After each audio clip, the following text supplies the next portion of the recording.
I, 28F, never thought I'd be writing this kind of post, but I need to get this off my chest. I come from a family of restaurateurs. My dad, 58M, started with just one small diner in 1994 after immigrating to the US. He worked 16-hour days, cooking in the kitchen while my mom, 56F, handled the front. I grew up watching them build this business from nothing, often sleeping in the office while they worked late nights. That small diner became our family's legacy. Through incredibly hard work and my dad's amazing recipes, passed down through generations in our home country, we expanded to a second location when I was 10. By the time I was in high school, we had 5 restaurants. Now we have 12 locations across our state, all successful and well known for authentic cuisine and family atmosphere. My older brother Mark, 34M, was always Dad's golden child. He started helping in the restaurants when he was 14, learning everything about the business from the ground up. After getting his business degree, he joined full-time and helped modernize our operations. I took a different path initially, wanting to prove myself outside the family business. I got my MBA from a top school and worked in consulting for 2 years before joining the family business 3 years ago. When I came back, Dad made both Mark and me equal partners, each getting 25% while he and Mom kept 50%. Mark wasn't happy about this, feeling he deserved more since he'd been there longer, but he didn't say anything directly to Dad. Looking back, this was probably the start of the problems, though the real catalyst was Sarah, 32F. Mark met Sarah at a charity event 5 years ago. She came from old money. Her family owned several luxury car dealerships in the neighboring state. She was beautiful, charming, and seemed perfect for Mark. They got married after just 6 months of dating, which should have been our first red flag. What we didn't know then was that Sarah had been cut off by her family due to a gambling addiction that had nearly bankrupted one of their dealerships. She told us she'd gotten help and was in recovery, and we all believed her. Sarah started working as our marketing director about 4 years ago. Mark insisted she was perfect for the role because of her high-class connections and social media expertise. At first, it seemed like a great decision. Our social media presence grew exponentially, we got featured in several food magazines, and our catering business expanded to high-end events we couldn't access before. Sarah seemed to be thriving, and Mark was happier than ever. I started noticing small things after I joined the company. Social media numbers looked inflated, marketing expenses seemed high for what we were getting, and some vendors I'd never heard of were getting regular payments. But whenever I brought it up, Mark would get defensive and say I was just jealous of Sarah's success. Dad trusted Mark's judgment, and Mom adored Sarah, so I tried to ignore my concerns. Everything came to a head 6 months ago when our longtime accountant, Mr. Chen, asked for an urgent meeting with Dad and me. He had discovered numerous small transfers being made to various marketing companies we'd never worked with. These companies looked legitimate at first glance, but when Mr. Chen dug deeper, he found they were all shells leading back to accounts controlled by Sarah. The amount stolen was staggering, nearly $400,000 over 4 years, all siphoned through fake marketing companies and inflated vendor invoices. Mr. Chen had documented everything meticulously, showing how Sarah had managed to hide the theft for so long by creating elaborate fake campaigns and events that never actually happened.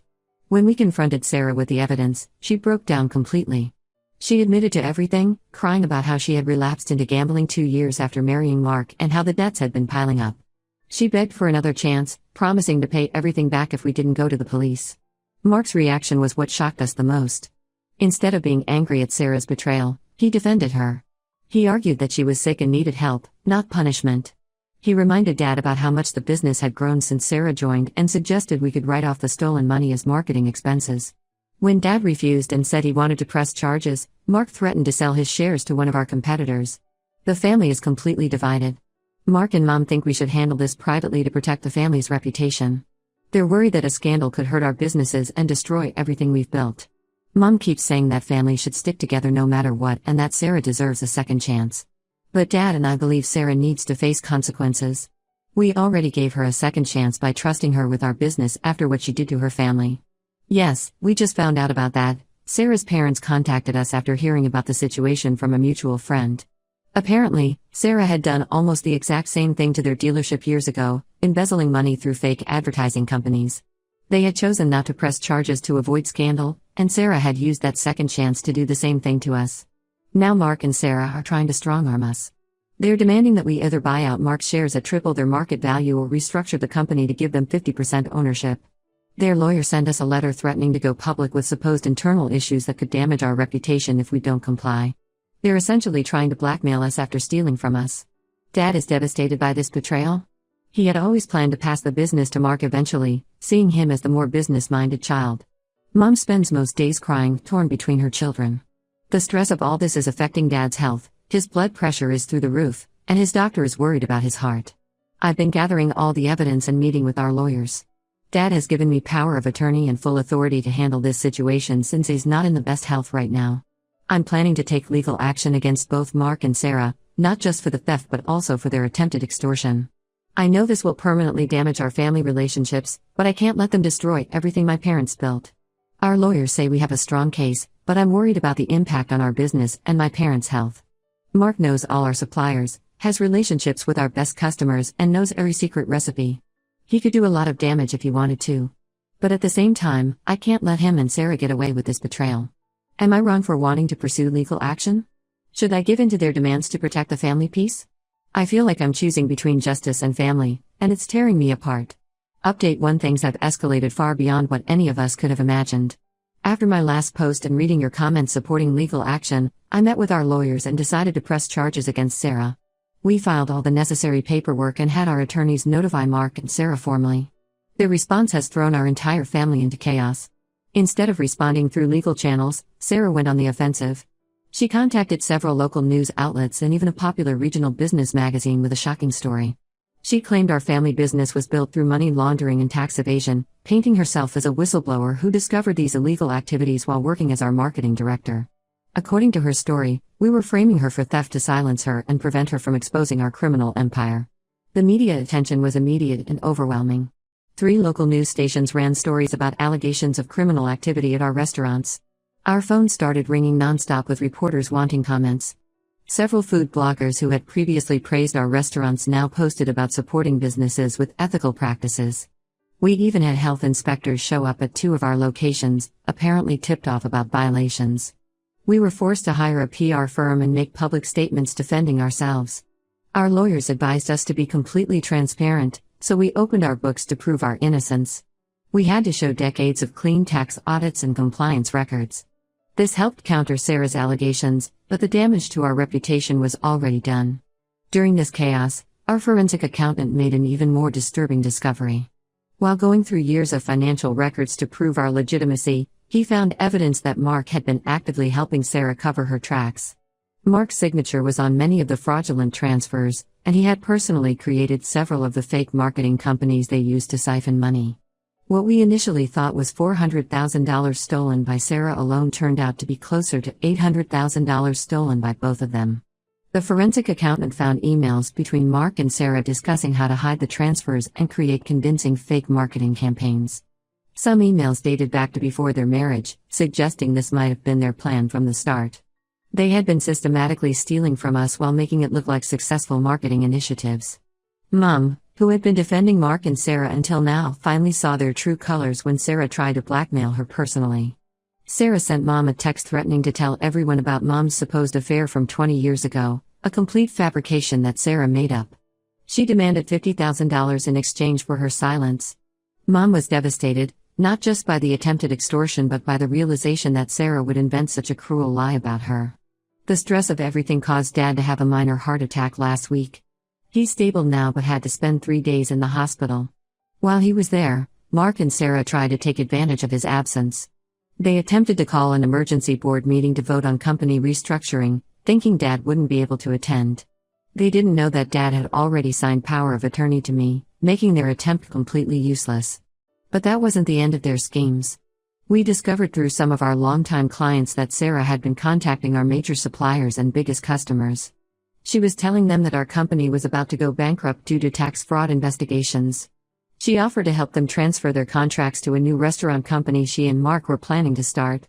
Thankfully, many of these clients have known our family for years and forwarded us these emails, which our lawyers have added to our case against them. The whole situation has taken an enormous toll on our family and business. Our revenue is down 30% across all locations because of the negative publicity. Some suppliers are demanding upfront payments now, worried about the allegations despite our proof of innocence. 3 of our restaurant managers quit because they didn't want to be associated with the controversy. Dad is still in recovery, and his doctors say he needs to avoid stress. Mom spends most of her time either at the hospital with him or crying at home. She blames herself for not seeing Mark's true nature sooner. Our other relatives are divided, some support us, while others think we should have handled everything privately to avoid the scandal. I've been working 18-hour days trying to manage both the business and the legal situation. Our lawyers are now preparing additional charges against both Mark and Sarah for defamation and tortious interference with business relationships. They're confident we can prove malicious intent given the evidence we have. Mark and Sarah have gone completely silent since their failed board meeting attempt. Their lawyer sent us another threatening letter, but this time demanding a $2 million settlement to resolve all issues amicably. Our lawyers say this letter actually helps our case as it shows a pattern of extortion. I'm exhausted and angry, but also more determined than ever to see this through. They're not just trying to steal from us anymore, they're actively trying to destroy everything my parents spent their lives building. I won't let them succeed. Many of you asked in comments on my last post if I had considered just paying them off to make this go away. Now you can see why that wasn't an option. They would have never stopped demanding more. The only way forward is through the legal system, no matter how painful or costly it might be. Update 2: the truth about Mark and Sarah's schemes has finally exploded into the open, but in a way none of us expected. Last week, Sarah tried to access one of our company's investment accounts to transfer $150,000. Our new security measures caught the attempt immediately, but what happened next revealed just how deep this conspiracy went. 2 days after her failed transfer attempt, 3 men showed up at our main restaurant looking for Sarah. They were clearly not the kind of people you want to mess with. Our security camera footage showed them having a heated argument with her in the parking lot. Later that day, Sarah had a complete breakdown during a meeting with our lawyers. She confessed everything, and I mean everything. Apparently, she owes nearly $2 million to some very dangerous loan sharks. Her gambling hadn't just been casino visits or online betting, she'd gotten involved with an illegal gambling ring that runs high-stakes games. When she couldn't pay her debts, they started threatening her family.